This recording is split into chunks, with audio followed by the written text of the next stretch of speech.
Please take your seats because we start at 6 this time. Okay? What a perfection. Well, you know. So my pleasure, my honor is to present to you Elena Dragalina-Chernaya, who is currently the head of the International Laboratory for Logic, Linguistics and Formal Philosophy at the Faculty of Philosophy of the National Research University Higher School of Economics, Moscow. She does research in metaphysics, epistemology, logic, her most recent work being in analytical philosophy, ontology, philosophy of language, phenomenology, philosophy of religion, philosophy of mind, logical thinking, and reasoning. So please. Thank you, thank you.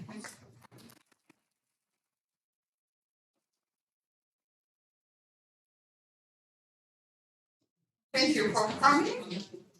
I'd like to thank the organizers, Professor Italo-Viviana, Professor Walter Corneli, for inviting me here. It's a great honor and pleasure to be here.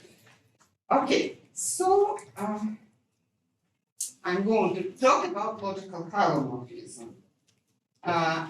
It's just a minute. Oh, yeah. In my talk, I'm going to discuss some very general and classical and a little bit old-fashioned questions. What does it mean to say that logic is formal?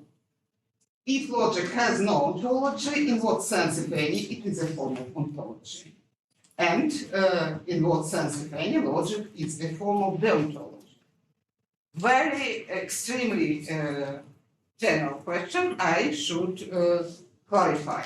So my key concern here is the placing of the several approaches to logicality in a framework of the distinction between substantial and dynamic hylomorphism. So, what is hylomorphism?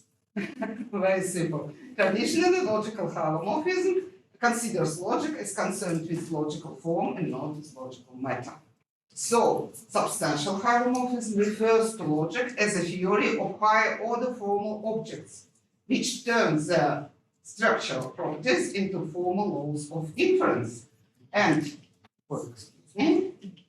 dynamic hylomorphism considers logic as a theory of structured, goal-directed, and rule-governed activity of reasoning agents rather than of objects. So my plan is the following. I'll start with substantial hylomorphism. Firstly, I'm going to discuss the roots, the historical roots of logical hylomorphism, and I'll try to answer the question why Aristotle wasn't father of logical hylomorphism. Then I'm going to discuss the dichotomy of formal and material consequences in Parisian and English school of the medieval logic.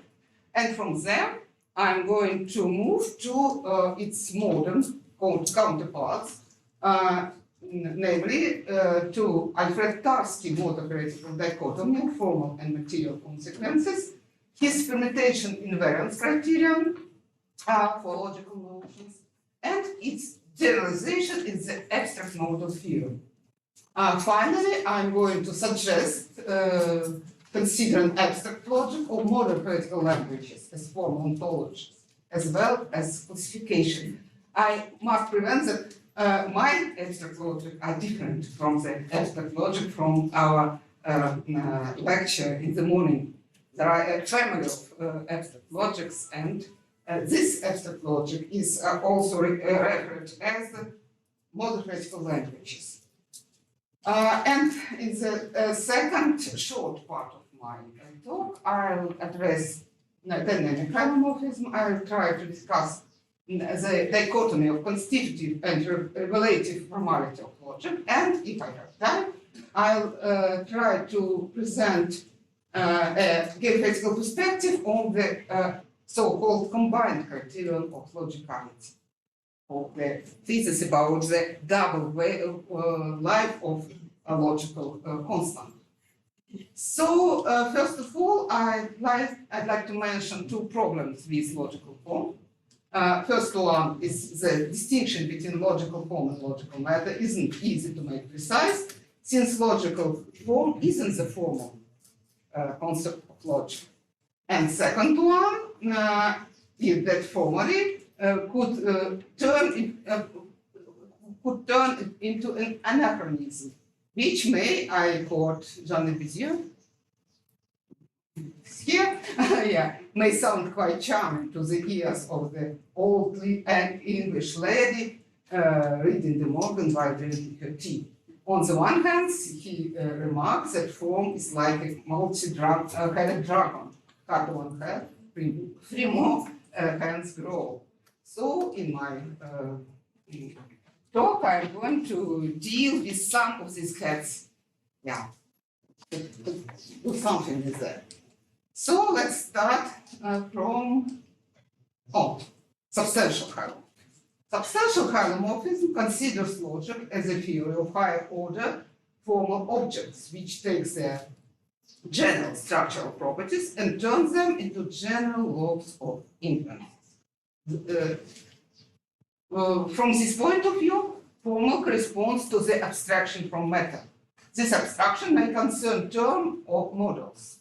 Thus, various modifications of the substantial formality may be classified into clusters. The formal is schematic, and the formal as mode of critical invariance. So, schematically, the logical form is an argument. The logical form of an argument represents a key that is a result of the substitution of all the non-logical terms with variables of the corresponding types. And more critically, the formality of logic is specified in terms of being invariant under non-structural transformations of the models. So let's start from the history and from Aristotle. It's not so obvious. So in Aristotelian metaphysics, matter, hyle, is what an object is made out of, form or morphe, what it is made into. And what about Aristotelian logic? Surprisingly, I quote John McFarlane, the father of both formal logic and hylomorphism wasn't the father of logical hylomorphism. Why? Firstly, Aristotle was clear about the dichotomy between the matter and form of primary substances, but not of language entities. Second, Aristotle didn't apply formality as a criterion for logicality. Moreover, Aristotelian form versus matter distinction is absolutely absent from the organon. Aristotle applies the distinction to logic only twice in physics and in metaphysics. There is a quotation from physics, and the quotation from metaphysics is similar. Aristotle observes that the premises of an inference are matter for the conclusion. These passages do not imply the logical hylomorphism, because they say nothing about the formal structure of the premises and the conclusion. Next point is connected with the previous. Aristotle wasn't a mere logical hylomorphist. It means that he didn't take matter and form to be themselves distinct and proper parts of the whole they compose. In metaphysics, he explicitly rejects this form of hylomorphism. For Aristotle, the form is not a part of the whole, but the essence of a being, the dynamic principles of its organization. And finally, and the most important for logicians, is that Aristotle, according to Alexander of Aphrodisias, look to the meaning when the same things are mean, rather than to the word. John Corcoran, for example, put it that it is doubtful that Aristotle even conceived of a language apart from its intended interpretation. In other words, it seems that Aristotle didn't separate logical syntax from semantics. Here is the similar quotation from Marco Mali. So, given the freedom of paraphrase that Aristotle allows himself in substitution of syntactically different argument with the same meaning, Jan Lukashevich famously claims Aristotelian logic is formal without being formalistic. But logic cannot be schematically formal without being formalistic. We may find the discussion about formal matter of syllogism in ancient commentators. For example, Alexander of Aphrodisias commented by analytics. He is a quotation. But speaking of form and matter of arguments, other than syllogism appear to be an innovation of medieval disputation of consequences. The medieval notion of consequence is dramatically ambiguous. According to John Buridan, for example, it may refer to conditional sentence or to an argument. And in contrast, Reichstroh defines consequence as a mental act of derivation. Maybe it's not so dramatical because, as observed by Peter King, many 14th century logicians assumed a sort of medieval deduction theory and tended to reduce a valid argument as equivalent or reducible to a true conditional. It was mentioned by Professor Gonzaga. Evandro, yeah, okay. Gomez, okay. So, one of the first mentions of the term formal consequence appeared in sophistical refutation by Simon of Faversham. He wrote, when it is said that an animal is a substance, therefore a man is a substance, is a good consequence, I reply that this consequence doesn't hold in virtual form, but rather in virtual matter. John Buridan didn't consider such consequence as formal.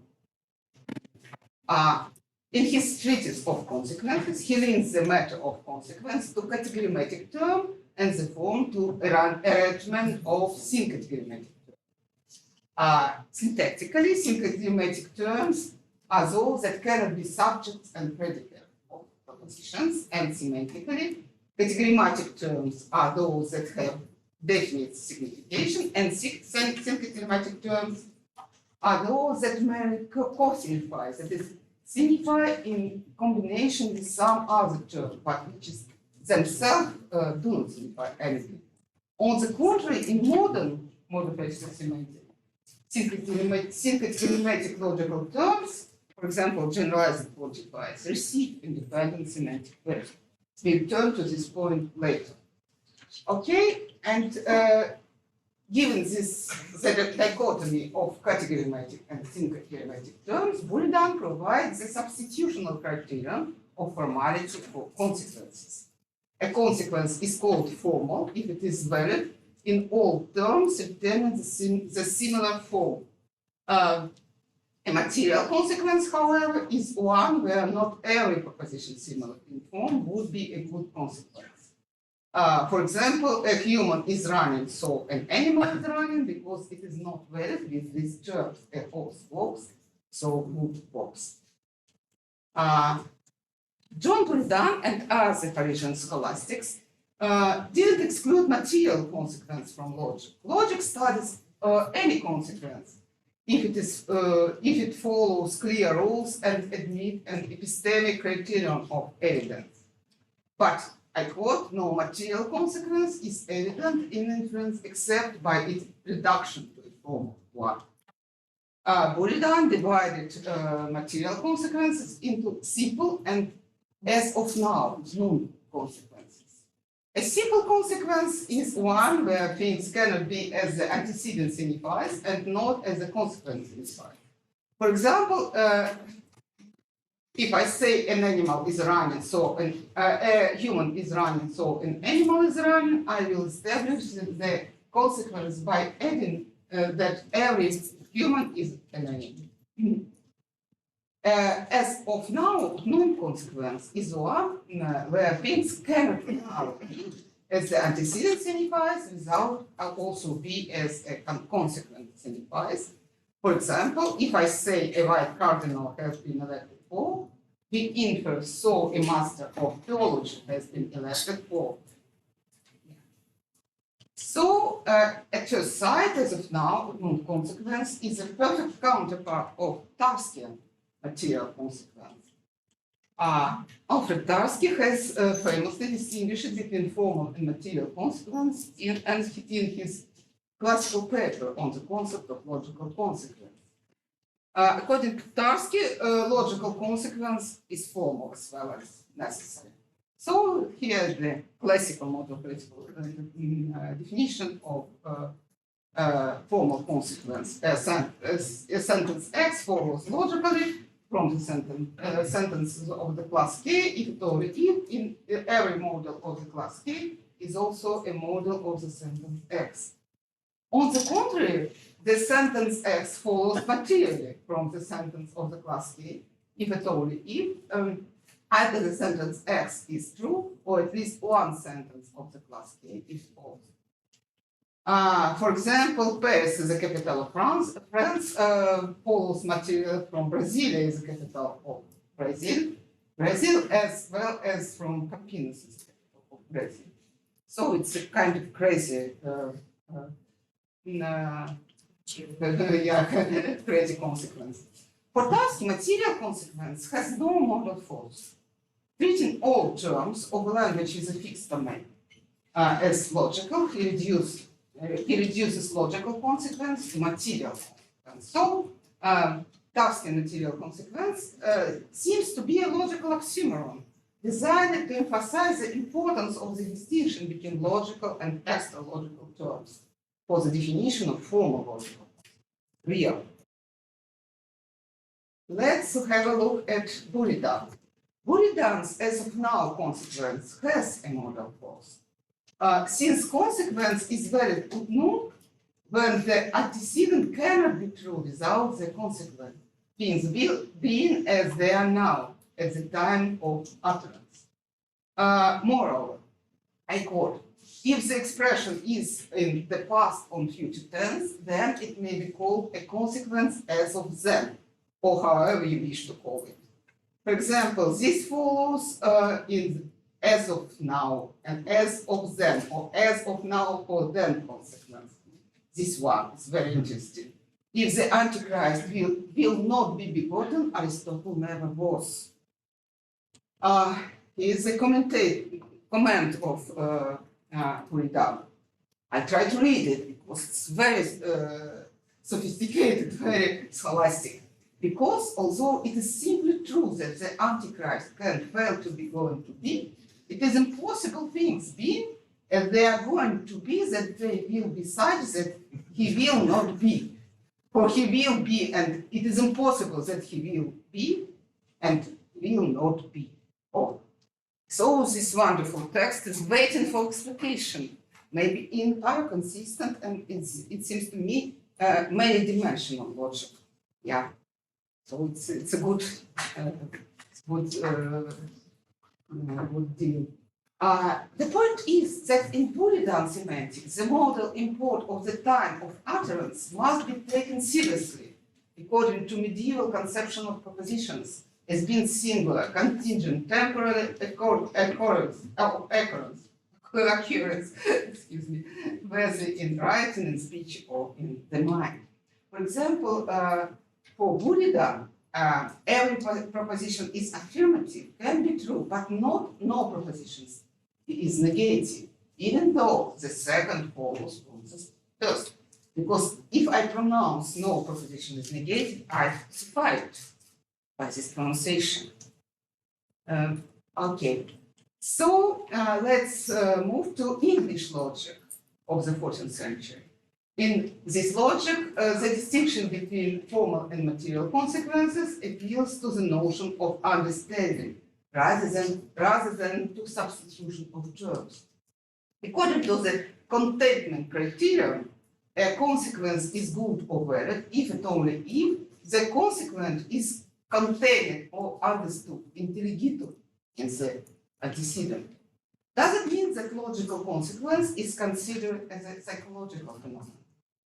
Is this criterion ontologically or semantically grounded? Let's have a look at the definition. According to Richard Wagner, a consequence is formal when the consequent necessarily belongs to the understanding of the antecedent. As Rice comments, in such a consequence, the consequent is from the formal understanding of the antecedent. And Robert Plant, for example, give an example. This inference is formally valid. There is a man, so there is an animal, because the conclusion animal is formally understood in the premise, namely man. And it is important that for English scholastics, the consequence which the impossible antecedent, God doesn't exist, therefore you are as, isn't valid. Also, it means the substitution of formality criterion. This is a big difference between two schools. And for example, Katarina Dutin-Navaresh explained it as follows. The goal of English scholastics seems to be mostly pedagogical, that is, presenting rule of thumb to argue correctly, rather than presenting a systematic conceptual analysis of the concept of consequence. But in fact, the scholastics' idea of the formal understanding didn't produce a systematic logical theory. However, it cannot be reduced. It cannot be reduced to rules extracted from best argumentation practice, since it is rooted in the medieval metaphysics, from my point of view. The formal understanding may be interpreted in terms of internal relations. In medieval metaphysics, internal relations are normally expressed by the eternal truth. According to Gilson, in studying the dependence of the eternal truth of on the divine will, the scholastic distinguishes between two meanings of the copula is in the sentence the human being is an animal. Firstly, this is an assertion of that the human being actually exists. The truth of the sentence, the human being is an animal, depends on God, who has power over the existence of the human being. Secondly, could have not the actual, but the hypothetical meaning of possibility. That is, it could express an internal relations. The nature of the human being is such that it is impossible to create a human being without creating any, impossible even for God. So, being true and actual entities, the eternal truth, are created by God, being possible entities. By their very nature, they are not created. Internal relations, so, are rooted not in the real, but only in potential. So, scholastic formal understanding addresses the possible being. However, as Stephen Reed remarks, now, there is no reason to import a psychological interpretation onto the top of understanding, since on a semantic reading, the meaning of the consequent is conceptually contained in the meaning of the antecedent.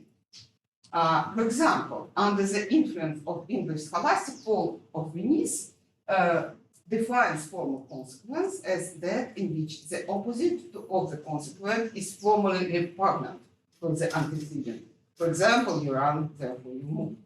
Formally repugnant means that these two sentences are not imaginable to stand simultaneously without a contradiction.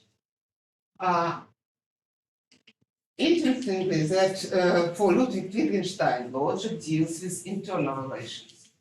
In his Tractatus, unthinkability is a criterion of formality. Property is internal if it is unthinkable that its object shouldn't possess it.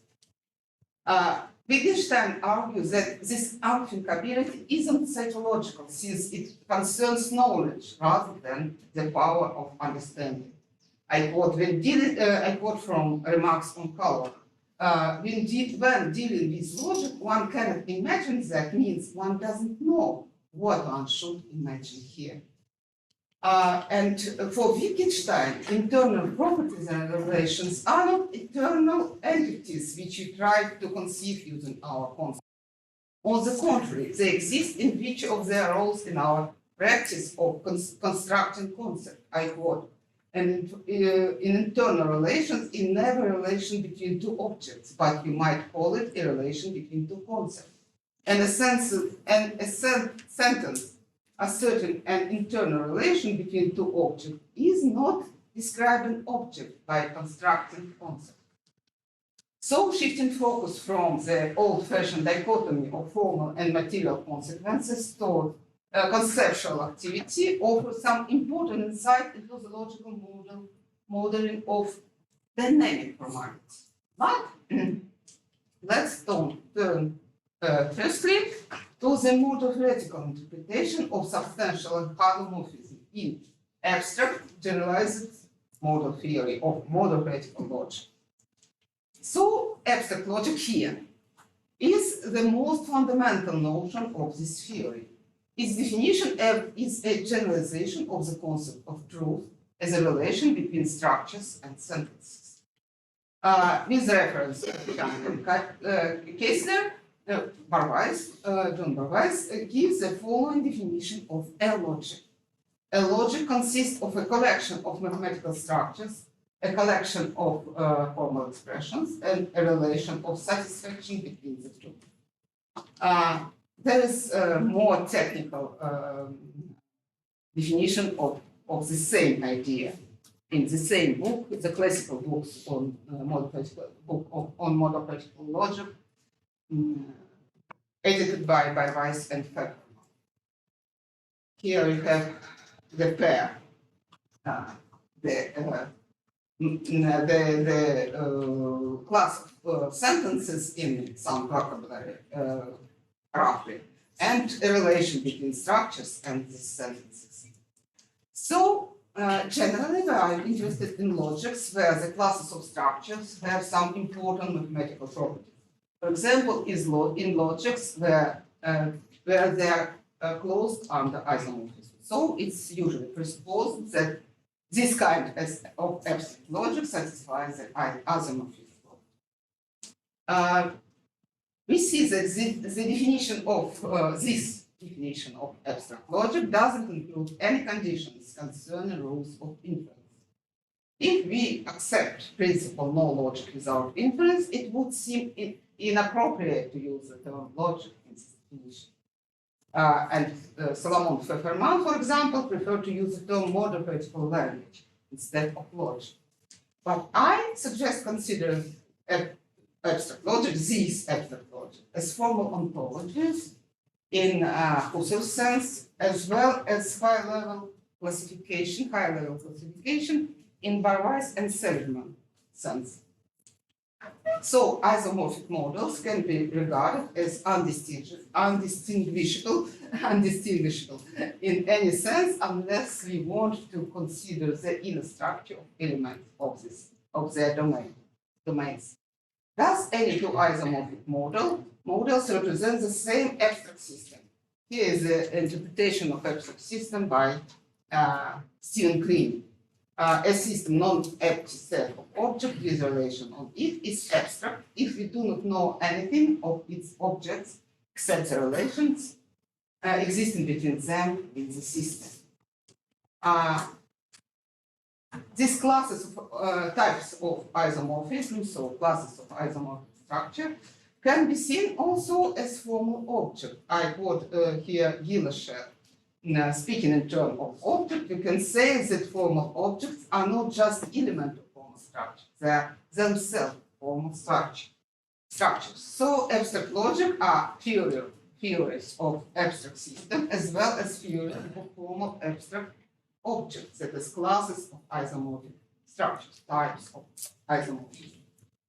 I suggest considering types of isomorphism as model theoretic analogs of categorical objects from Edmund Husserl's formal ontology. For Husserl, logic is two-sided. Formal apophantic, the domain of assertive statement and their transformations in reasoning, and formal ontology, the domain of formal object. This project of formal ontology was a realization of the great Descartes' dream of mathesis and universalis.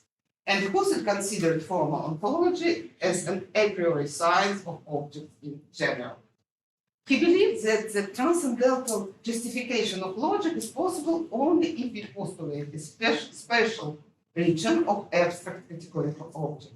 This region must save a logic from the so-called specific relativism of Kant, who gave the interpretation of logical structures in terms of universal human abilities. Husserl considered logical structures as structures of some objective area of abstract high-level objects, which I propose to consider as type of isomorphism. So, logic as formal ontology doesn't distinguish between specific individuals in the domain, but it deals with individuals of higher order, that is types of isomorphism. Just to mention, I have no time to discuss it, Gilles Said defined isomorphism type as form of terms. Recently, he proposed such an interpretation. The idea that the formality of logic is characterized by an invariance condition, that is, by the things it doesn't distinguish between, has a long history. More theoretically, the formality of logic is specified in terms of being invariant under different non-structural variations of models. For example, Alfred Tarski famously explained the concept of logical notions as exactly those which are invariant under permutations of the underlying domain of individuals. In his lecture, What are Logical Notions, he proposed to call a notion logical if it only if, I quote, it is invariant under all possible one-one transformations of the world onto itself. By notions, Tarski doesn't understand expressions or conceptual entities, but objects in the world. Tarski's definition of logical notions extends to the domain of logic. Felix Klein's Erlanger program, geometrical program. Klein proposed to classify various geometries according to invariant under suitable groups of transformations. He suggested that each geometric field can be characterized by the invariance conditions satisfied by its notions. We can restrict or increase the transformation taken into account, getting more specific or more general geometrical notion. Here is a notion of geometric invariance. Geometric notion O is invariant under all one-one transformations of the geometrical space onto itself, which preserve X. By straightening X, we restrict the transformation taken into account, getting more specific geometrical notions. By weakening X, we increase the transformation taken into account, getting more general notions. So, Tarski asked, what would happen if we weakened X as much as possible? That is, if we set no requirements on the transformations taken into account.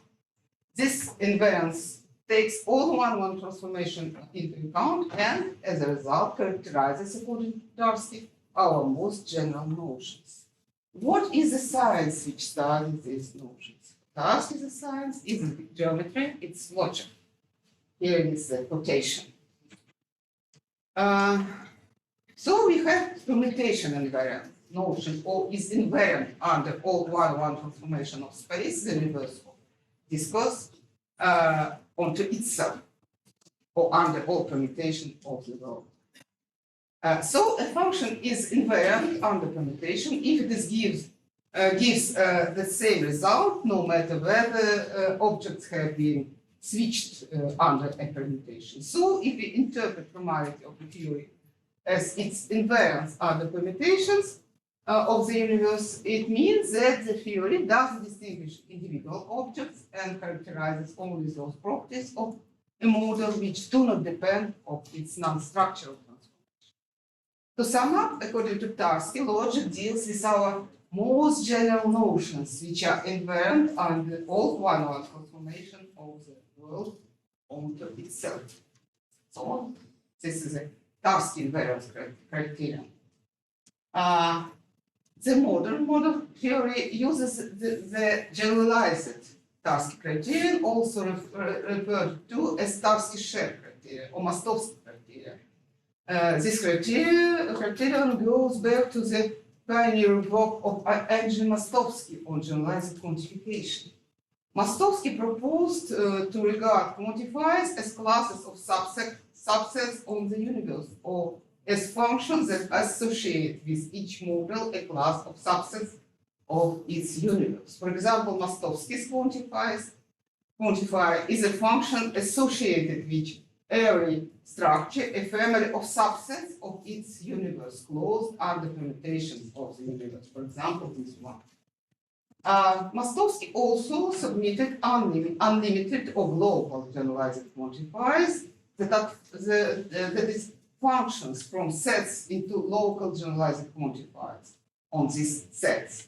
A characteristic property of global quantifiers is the invariance under bijection of the corresponding sets. In contrast with Tarski classical criterion that establish local invariance of logical concepts under permutation of individuals within a model, Tarski's criterion imply invariance under the global condition, that is isomorphism or bijection of models. Here is a Tarski shell invariance criterion. A property constant is logical if and only if it is isomorphic invariant. So far so good, but it was shown by Van Marquise that an operation acting on a domain D is invariant under permutation, or if and only if it is definable in infinitary language, which allows conjunctions and deductions of any cardinality together with universal and existential quantification over sequences of variables of any cardinality. So, this language is powerful enough to express substantial theoretical claim. Thus, the permutation invariance criterion assimilates logic to set theory. That's suggested, for example, by Pfefferman. So, invariance criterion in general has received criticism for both over-generating, of mixing the logical with the mathematical, and under-generating. For example, Katarina Dichotomy put it that permutation invariance can only register the numerical identity of an object. Its properties and relations to other objects are lost. If conversely, one doesn't maintain that quantification is the very core of logic, then permutation invariance might be just what is needed to demarcate logic. However, the claim here is that to reduce logic to quantification phenomena is a mistake. Let's see what is quantification, what Tarski said about this topic. In fact, Tarski proposed the following philosophical generalization of his invariance criterion. Our logic is logic of cardinality. More precisely, I quote, the only properties of classes of individuals which are logical are properties concerning the number of elements in these classes. In fact, so Tarski doesn't distinguish between logical and numerical properties of, it's important, of classes of individuals. In fact, not only standard quantifier, but also Mastovsky generalized quantifiers satisfies Tarski's thesis. However, are we ready to say that classes of subsets of the universe, that is second order properties, exhaust quantification phenomena? The obvious challenge here is to generalize Mastovsky's approach to second order relations on second order relations between first order relations of the universe. This generalization was proposed by Lindström. Binary examples of Lindström polyadic quantifiers are, for example, syllogistic quantifiers and Rasher quantifiers, for example, there are less cats than mice. And Cartan quantifiers, there are as many cats as mice. This polyadic quantifiers goes back to scholastic multiple quantifiers. However, in standard classical logical notation, they are not to be regarded as having an independent value, but interpreted as iterated unary quantifiers. On the other hand, we may consider an iterated quantifier prefix as a Parisian quantifier. But the fact is that heterogeneous quantifier prefixes distinguish between equicoordinate relations. Here is a toy example of very old example in different contexts by Georgian logician Dragalina-Chernaya. Yes, you can see this. It's a very simple model and very simple sentences. So, the theory of Parisian quantification cannot be considered as logic of numerical relations. Not only cardinalities, but also patterns of ordering of universe should be taken into account by logic. By the way, for Husserl, this overgeneration of logicality criterion, so the mixing of logical with the mathematical, isn't problematic at all. He emphasized the inseparable unity of logic and mathematics that had not been realized because of the normative interpretation of logic as an instrument of psychology and metaphysics, very simple quotation. And Gilles in her new book on logical consequences, wrote that logic and mathematics have a common core, which is formal. But there is a division of labor between them. Mathematics studies the formal. Logic uses it to build a powerful system of inference. So the problem is, can logic as formal ontologies, the abstract logic in this sense, do this job that logic is supposed to do, to build a powerful system of inference, and in this way to shelf light to correct reasoning? It's doubting because, from my point of view, these abstract logic are nothing more than classifications of formal structure. I use here the notion of classification proposed by Barwise and Seligman in their famous book, Information Flow. A classification consists of a first set of objects, its tokens, which are to be classified by means of a second set of objects, its type. And the binary relation between these sets does exactly that. It's a triple classification. So, Barwise and Seligman gave an interesting example of a classification. Tokens are particular mathematical structures, M, and the types are sentences, A, of the language, and M is of type A, if and only if A is true in M. Let me remind you the definition of abstract logic in this context, why it is reasonable to consider abstract logic as higher level classifications. An abstract logic consists of a collection of structure closed under isomorphism, a collection of formal expressions, and a relation of satisfaction between the two. It's very similar. First level classification is the classification of structure into types of isomorphism. Types of isomorphism or classes of isomorphic structure are abstract objects, that is, tokens which may be classified by means of second set of objects, their types. That is, sentences of the language in this case. A relation of satisfaction between the set of isomorphic structures and the set of sentences does exactly this job of a higher level classification. So we have a classification here. It's also important for logic. Logic as classification is an essential part of the conceptual framework we use to access the reality. Abstract logic tells us which formal models of the reality, up to isomorphism, can be constructed for several collections of formal expressions. At the same time, the match between these models and the inferential behavior of these expressions is not a part of the invariance framework. So, speaking more generally, logic as formal ontology deals with higher order formal objects, structurally invariant properties of models or patterns of ordering of the universe.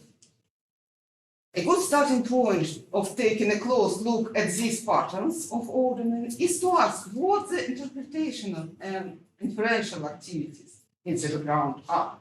Switching attention to these activities implies a transition from substantial to dynamic model of formality, that is, from formal ontology to formal deontology.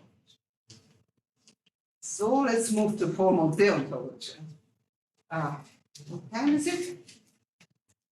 Okay.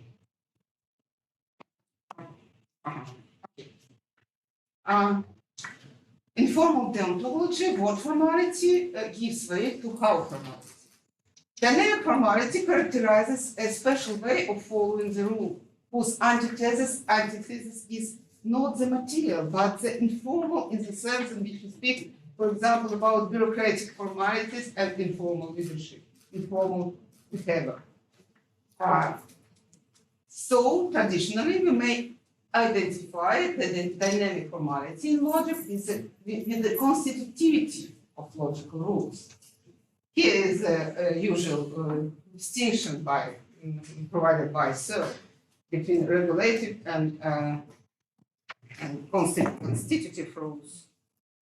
I have no time. Let's go further. You can read it, but I suppose you know it.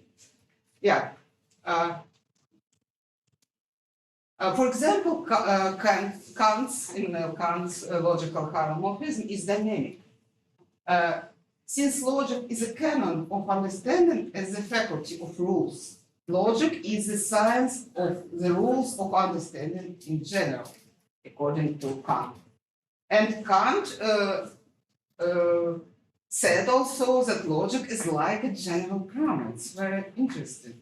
It seems to me a general grammar as contains nothing beyond the mere form of a language in general, without words, which belongs to the matter of the language. So he used the distinction between form and matter in this context. Wittgenstein also considered inferential rules as grammatics. And he said that grammar is not accountable to the reality, excuse me. It is grammatical rules that determine meaning, constitute it.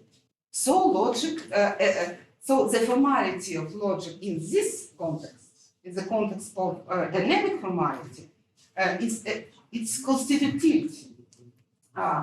And if we address model theoretical approach and proof theoretical approach, modern, we see that there have been several attempts to tie the logicality of a rule to its ability to constitute the semantic value of the respective logical constant.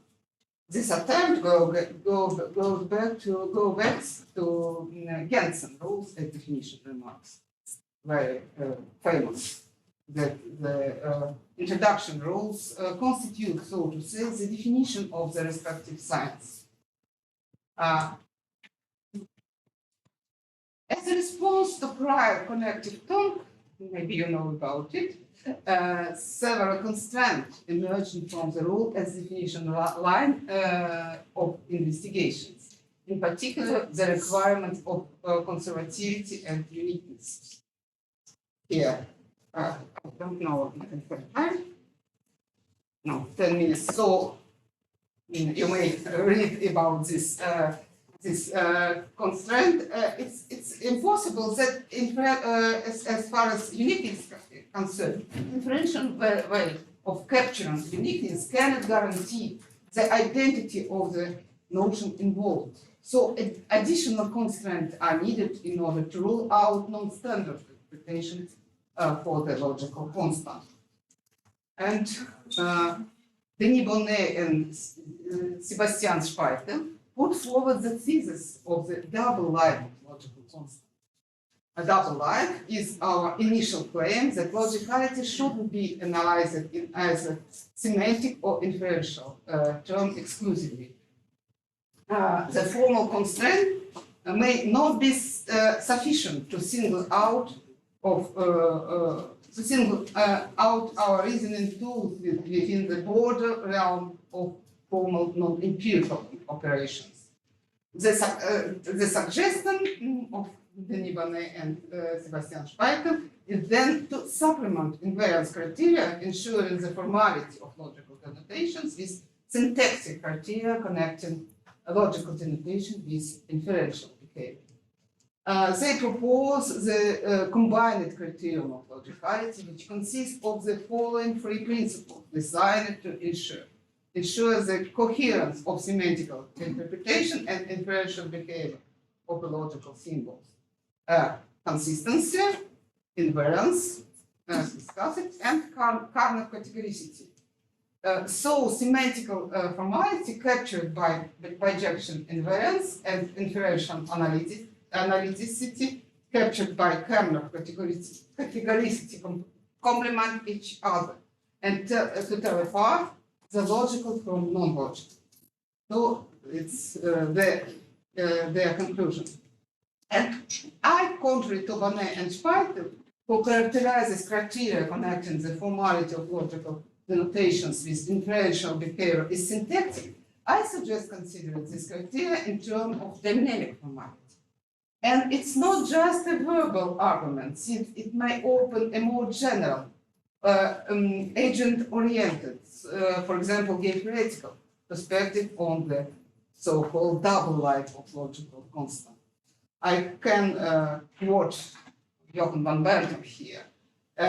He said that a game-theoretical stance may affect our understanding of logic itself. In this perspective, logical constants are not so much most general invariant of reality, but the most general structures found in games. Conjunction and injunction reject choices different players can make in games. Negation correlates with role switch, and quantifiers involves the sequential composition of games. Even further logical constants belong to the classical repertoire arise with further natural operations on games, such as parallel composition or infinite iterations. There are some kind of invariance here also between different games. And moreover, very shortly, in game-theoretical semantics, we should distinguish between constitutive definitory rules, which specify what counts as a game, that is, what actions or moves are permitted in a game, and the regulative, strategical rules, which tell how to play the game better or worse, or how to maximize the extracted payoffs.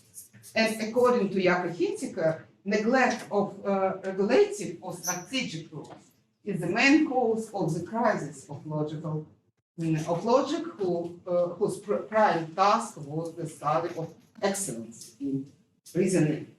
So I couldn't read it. So I have 2 minutes left, yeah? So then the last question. In what extent, however, can we talk about formality or the regulative or strategic rules in logic? I think that we may consider human reasoning as a constitutive rules-based activity and at the same time compare different types of strategically attractive rules. For example, being strategically attractive in adversarial communication, regulative rules of indefeasible reasoning play a constitutive role in classical logic. However, rules of indefeasible deduction are very expensive from the computational point of view. For example, thus domain-oriented strategic rules may become constitutive in non-monotonic logic, which serves as a suitable formal framework for resource-limited everyday reasoning. For example, for suppression task reasoning, which usually used as an argument against the formality of everyday reasoning. Thus, regulative rules constitute what counts as effect strategically attractive reasoning. So, conclusion. I have time. No? Okay. It's simple.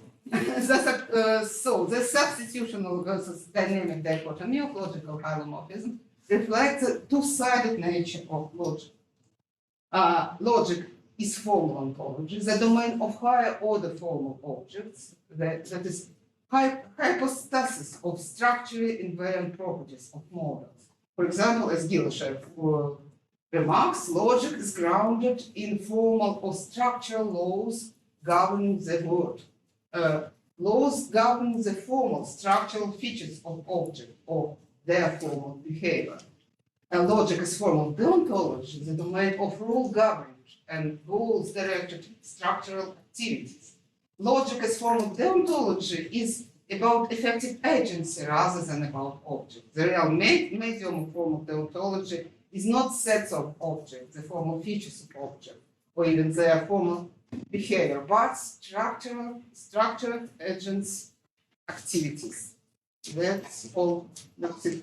There is some, yeah.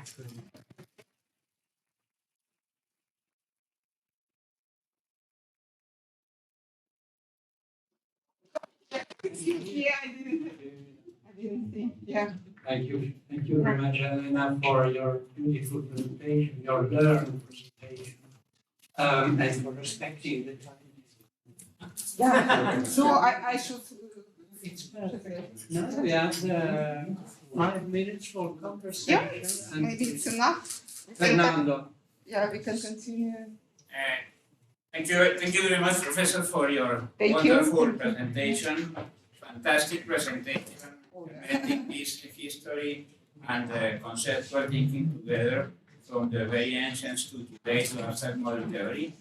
And I wanted to bring 2 additional pieces of information which supports completely your conclusions here, which are really wonderful. The first one is the invention, after the abstract model theory, the invention of the next step in logic, which are called the elementary classes of Celan. Celan invented elementary classes which are great generalizations of the basic logics, in which many of those logics do not have a syntax. And it has been proved that some of them cannot have a syntax.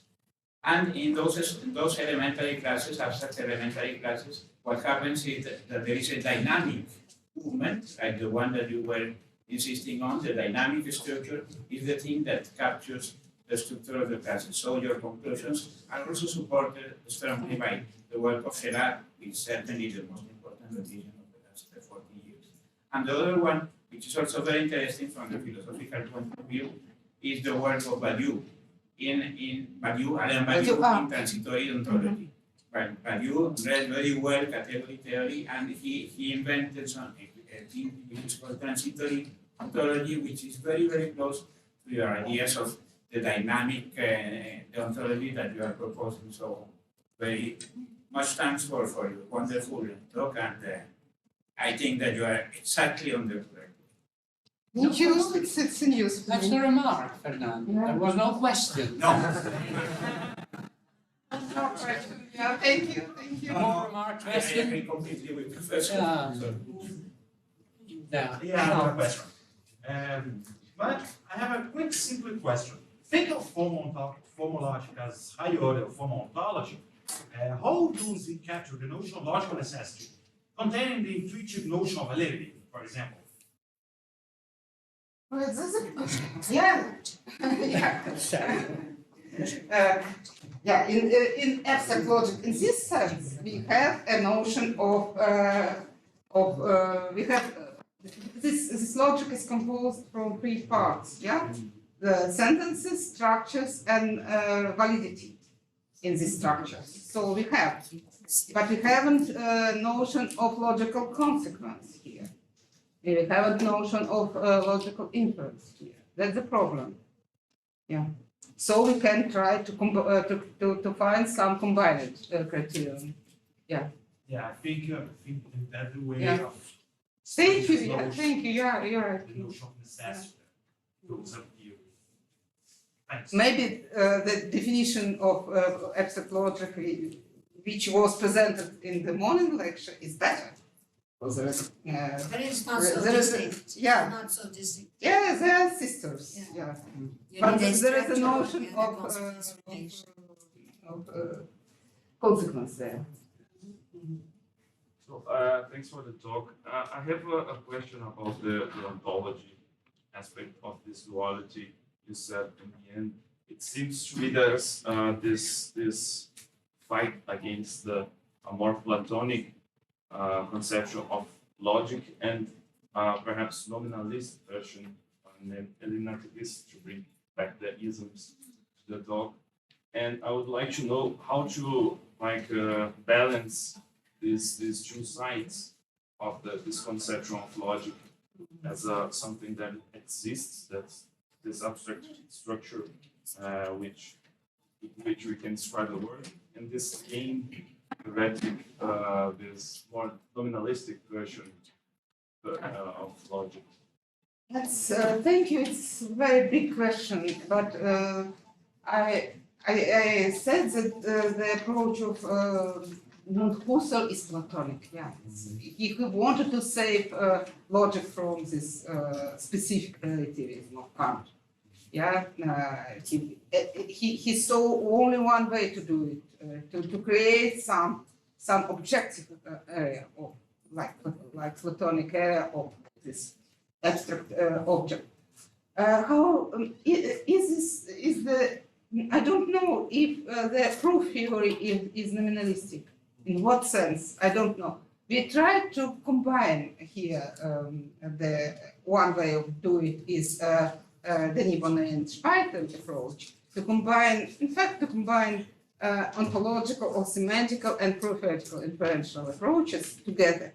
And one of my hypotheses that the game theory is a very good approach here.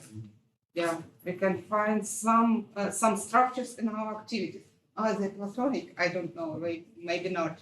They depend on the aim of our activities. Strongly depends. There's time for one telegraphic question. No. No? Yeah? No telegraph. No. Then we thank the speaker. Okay.